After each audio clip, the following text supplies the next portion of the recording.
Greetings, Eric Bakker, the Naturopath from New Zealand. Thanks for coming back and checking out my video. We're going to talk about replace today, stage 2. Have you ever gone through a cleanse? You tried to recover maybe from a yeast infection or a bacterial infection.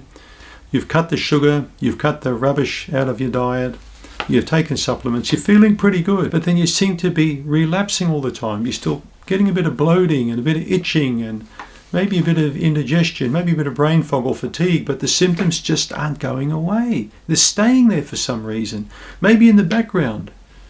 Take supplements for a while, it goes away, but then it comes back again. What are you going to do now? What's the solution? And this is where most people stuck, and this is where nearly all protocols get it wrong. They don't look at this stage. This is stage 2 called replace. Now we're going to go further with replacing certain types of foods out of our diet, but the key focus here is on rebuilding digestion. We want to get a very good digestive function. We started by clearing the runway, remember, and now we're increasing it more by improving stomach and pancreatic function and making sure that bowel really works properly. And if your digestion is not restored really well, the problem is only going to come back. This is a stage I find where a lot of people skip. Today I'm going to show you how to rebuild digestion properly, without gimmicks, without hacks, without chaos, and without dial. Something I've worked at for a long time now to get right with patients. Light program has nailed it. Here's the pattern I've seen for nearly 40 years. Digestion fails, and then the overgrowth occurs. Not the other way around. People don't develop a fungal infection and then they get poor digestion. They always have a cause before the effect. We're talking people with Candida overgrowth, people with SIBO, people with irritable bowel syndrome, people with colitis or inflammatory bowel diseases. We're also talking with constipation, about people with chronic constipation, people with bloating, people with reflux. Many of these people experience the same kind of problems. They've got insufficient stomach acid, they've got poor pancreatic function, they've got sluggish bile flow, and they've got autonomic dysfunction. So when you've got a problem with your nervous system because of stress, a low-grade problem there, it's going to affect all of the above. It's going to handicap your stomach. It's going to reduce your output of pancreatic elastase, so the enzymes deplete. This is going to give you carbohydrate breakdown problems, which you're going to conveniently blame on poor Candida. It could be your pancreas playing up. It could be your stomach playing up. Now, how would you know unless you treat these problems and then find out if you improve? When digestion weakens, food can't break down. It starts fermenting. You'll find that microbial colonies will expand, biofilms get stronger and tougher.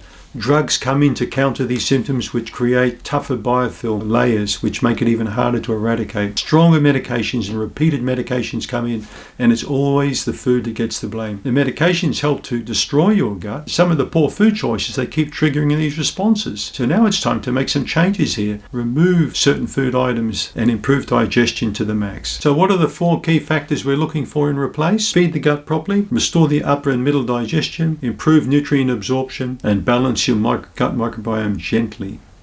So those are the 4 key things. So this is where food is going to start to become therapy. But what are we actually replacing at this stage? Well, if you remember in stage 1, remove, we got rid of the junk, the crappy foods. Now we're getting rid of the second tier crap. We're getting rid of the UPFs, ultra processed foods. Many people who eat ultra processed foods thinking they're still eating healthy, when in fact they're taking in quite a lot of different types of chemicals, and we're moving it into a whole foods diet. That's the whole idea of replace. We're replacing ultra-processed for whole foods. Nutrient-dense foods, nutrient-dense whole foods are being replaced instead of ultra-processed. Digestive enzymes and digestive cofactors are being encouraged now because now we want to facilitate the proper breakdown of whole food. Adequate protein, fiber, and healthy fats. You can read all about this in the Light guidebook in quite detail.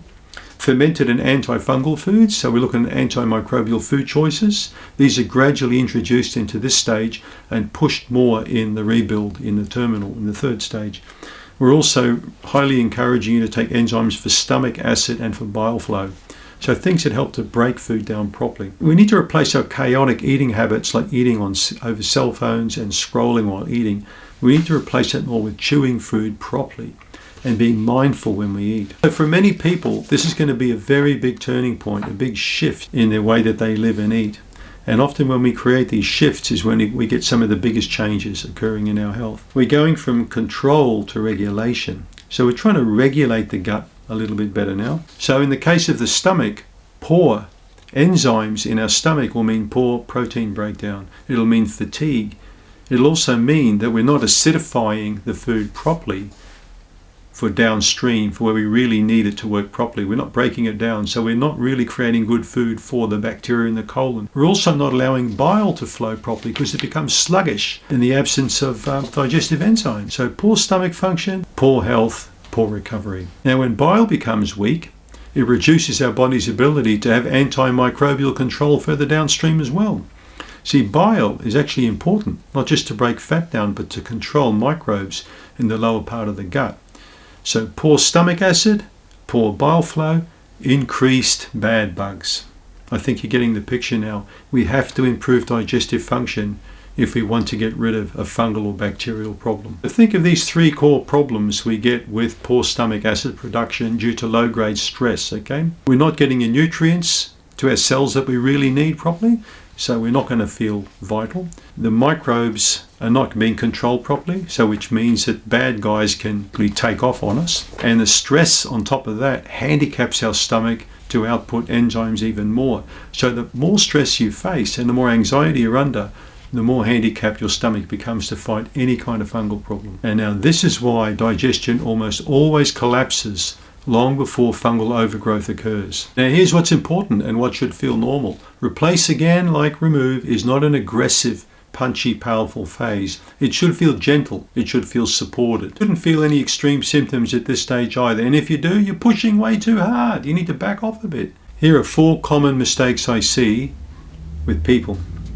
Jumping straight into strong antifungal treatments without looking at supporting digestion first. That's number 1. Number 2, taking probiotics without adequately supporting digestion. So not eating the right foods and taking probiotics is a waste of time.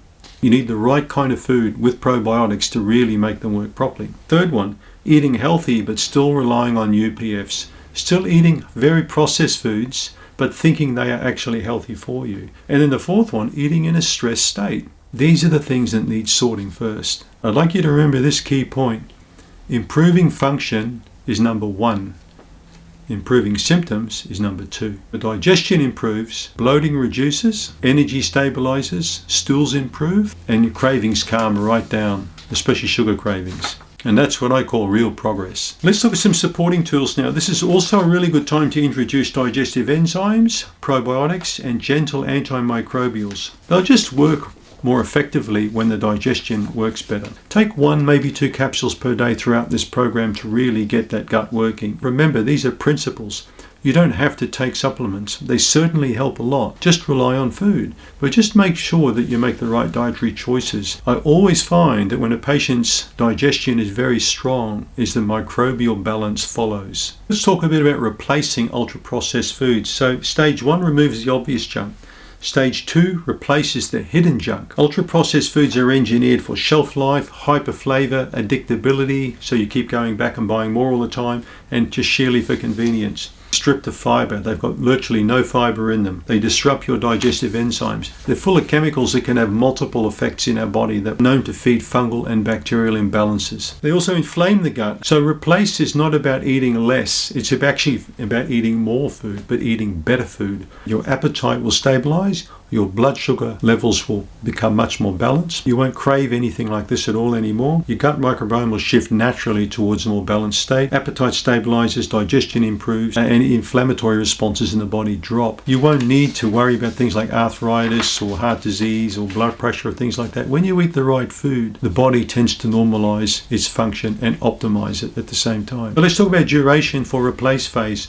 How long do you do this stage for, the second stage? Well, I reckon 14 days, but I know some people will benefit from 21 days, especially people who have got a history of a lot of stress or eating poor or situations like that. Extend to 3-4 weeks is not a problem if it's required. There's no rush. Some progress markers we're looking for in stage 2. Well, we're looking for less bloating, better bowel flow, improved sleep, improved mood, maybe cognitive function. There'll be some symptom reductions. So some of the symptoms you're experiencing should have reduced already by then. And if all this is happening, you're well on track. Stage 1 cleared the runway. Stage 2 rebuilt your digestive health. And now stage 3 is where we're going to get into deeper microbiome resilience, and we're going to make the gut healing last and fortify that gut.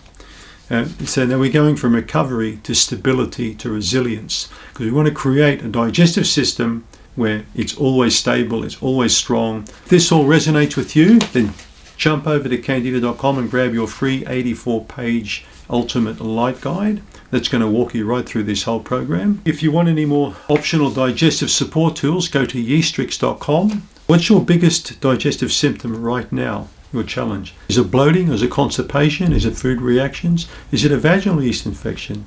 Is it jock itch? What is it? There'll be some type of problem, so let's talk about it. Thanks for checking out the video, and we'll catch up with you in the third video, the rebuild one. Thank you.